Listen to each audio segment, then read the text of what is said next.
Hold it. Hold it, hold it, hold it. Hold it. So Marlo didn't get a peach this year?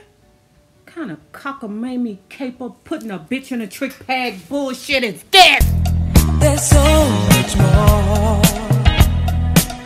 that I could do for you, yeah. But you just won't let me give you my love, boy. So let's get to Porsha. Okay, Porsha and the hot dog king. What's his name? Dennis McKinney. Yeah, Dennis McKinney, right? And shout out to the Bravo producers for always getting that perfect angle on his belly. Porsha is looking real. Let me stop saying Porsha. Porsha is looking very first season Porsha to me. Do y'all remember when she first started the Real Housewives of Atlanta and she was in this show off phase that many Real Housewives of any city, town, I don't know, do? Okay, of the entire franchise. That first season, they have to talk about all their, you know, precious possessions and, you know, look at my house, look at my car, look at my kids, look at his necklace, look at his toe. Because what she thought she was going to get a ring, it ended up being a Rolex. And I'm like, okay, here we go with the bill snit. Then the next day he gave her a diamond necklace. You know, it just reminds me of first season Porsha when Cordell had came to whatever event she was at and presented her with a Chanel. Okay, and then when they were supposed to go out somewhere together to celebrate, Porsha was sprawled all over the bed like, no, take me now. Take me now. I want to stay and have a good time with my man. I said, God damn, this is looking real Porsha. What season was that when she was with Dookie, the football player that didn't know which direction to throw the ball? Too young to know where to throw the damn ball. I'm like, oh my God. But that looked real. What is that? Porsha season, what was it? 8?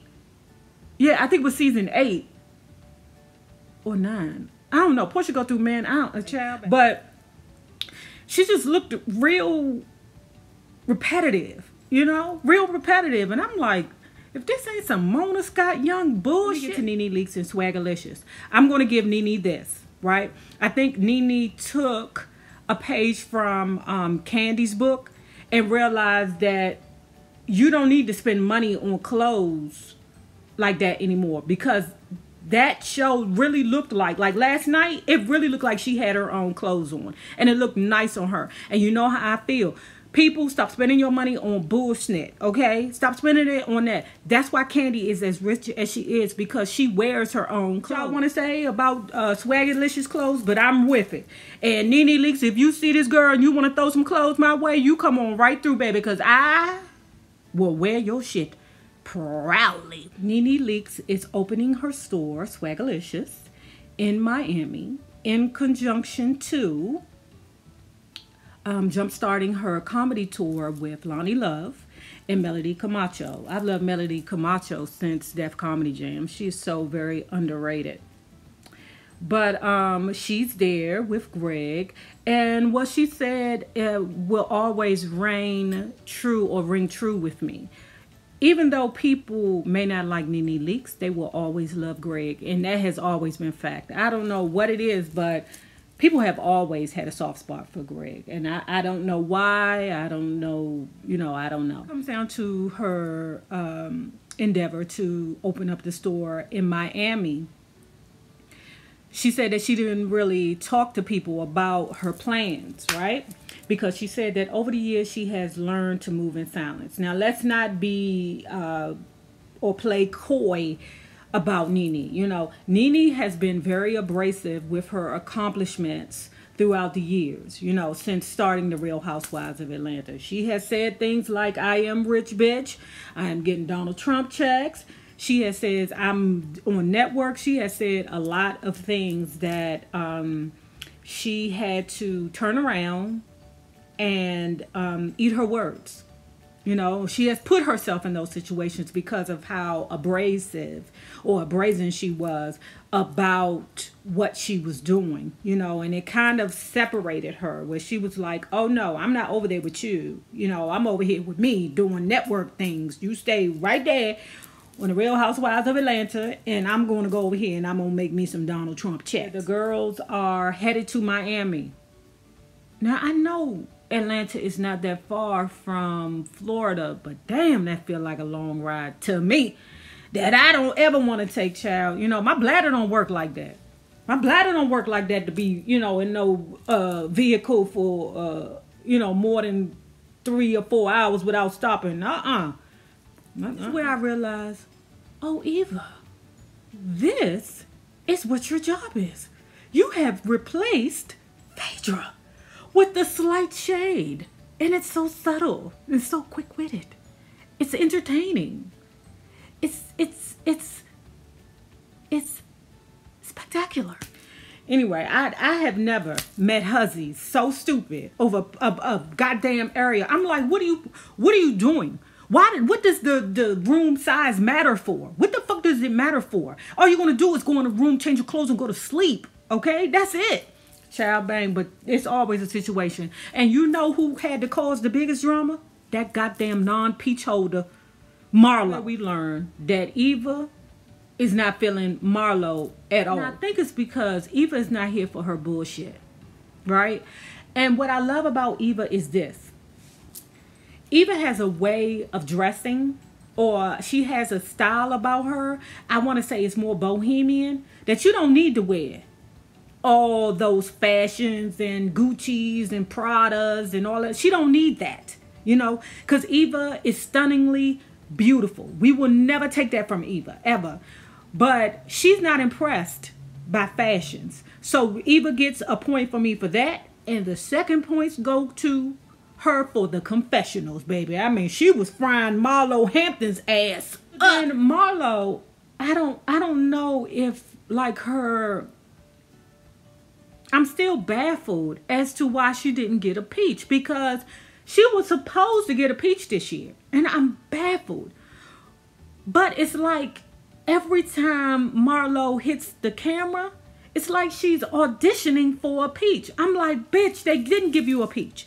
They haven't given you a peach since, I don't know, day one. I don't know how long you've been trying to get a goddamn peach. I don't know. When she went upstairs to take Porsha's room, which come to find out, you know, them two then went out drinking together, and now they best friends kissing each other in the mouth, come to find out, you know, later on in the show. When Marlo said, I got to get my glam team. Bitch, your glam team? Y'all hussies don't know how to put on your own fucking makeup? But I digress. Down in Atlanta, you got to get people to do your hair, your makeup, your nails, all of that. I just, oh God, if I had to live that life, child, I would lose my goddamn man. I couldn't. I just couldn't. What I didn't know was that Greg was managing Nene's comedy tour. I didn't know that now, but you know, because of his health concerns, he's unable to, you know, do everything that he used to do. What I'm going to do is I'm going to give kudos to Nene Leakes for her resilience. Now, if you did not like Nene Leakes before, you definitely have to love her for being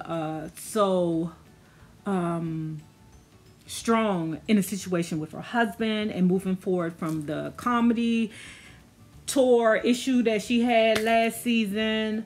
You know, her oldest son and his baby mama drama, just all of that. You know, Nene is very resilient, and I will give her that. From time to time, she can be a bully. She can be, but, you know, I think this season and what has happened with Greg has definitely softened her up, and Nene is becoming more like her. So I guess Kandi going to be the butt of the joke all the time. You know, her and her extracurricular activities. You know, when Nene Leakes was on stage and she was licking her tongue back and forth, I'm looking at her like, it's always the straight bitches. It's always the straight bitches that's always licking their tongue out and flirting. Straight hussies always flirting with gays. They always trying to flirt with the women's. They always do. Y'all hussies, beware, okay? Beware. And let the truth be told in this right here. It's not the other lesbians that's always flirting with me. It's always a straight hussy. It's you straight hussies that's always trying to get next to me, okay? Always trying to fill on my butt, okay? It's y'all hussies, okay? So, Nene, stick your tongue back in your mouth and stop fucking around with Kandi. So now we had to sit down, right? And the girls are saying, Porsha, what did you do for your birthday? Now, Kandi has already said that she knows who Hot Dog Dennis McKinney is. She knows that he has dated a few women. Now, see, that right there, to me, that don't really bother me or move me if you deal with a man that has dated a few women, because I mean, if he's single, he can date 87 hoes if he want to, if he's single, you know.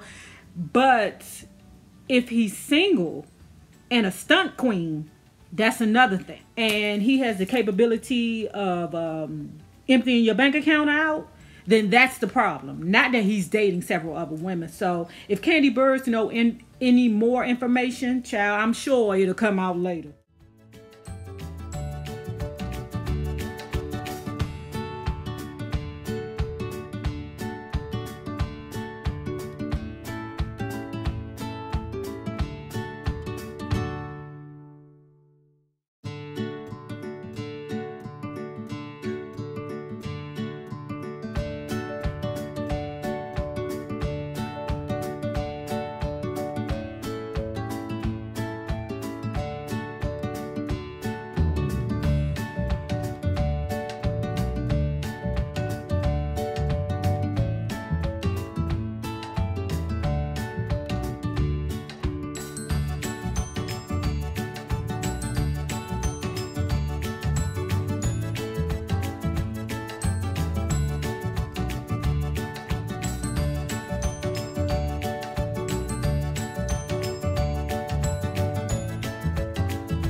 So, remember this, the same people you meet on the way up will always be the same people you meet on the way down. Naysayers, my patron loves. Have a good one.